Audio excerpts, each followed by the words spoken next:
Springtrap's power scaling is bonkers. Out of every character in Five Nights at Freddy's, the only one that seems to work for a death battle in any capacity is William Afton, aka Springtrap.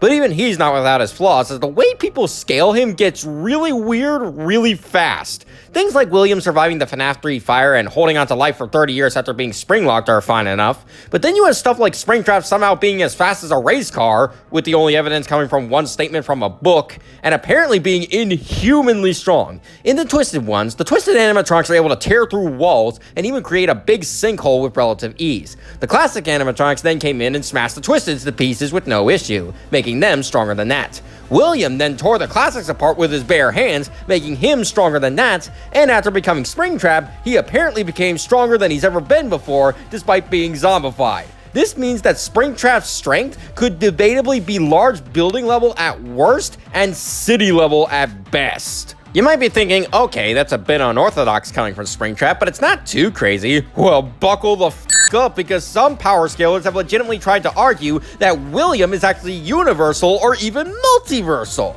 At the end of the Fazbear Frights books, William becomes this giant trash monster called the Afton Amalgamation, and is described to be agony incarnate, supposedly making him stronger than most agony creatures in the books. People have taken this information and used it to try to say that William in this form is universal by either scaling him to Eleanor, a character that lets herself get consumed by the Afton Amalgamation, meaning he didn't overpower her, scaling him to the time travel ball pit from Into the Pit, even though nobody can agree if it's actually time travel or a pocket dimension, or just taking the agony incarnate statement at face value and running wild with it.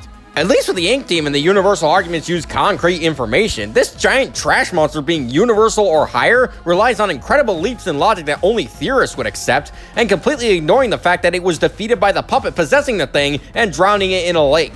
It's pure insanity and shows just how desperate and delusional some power scalers can be.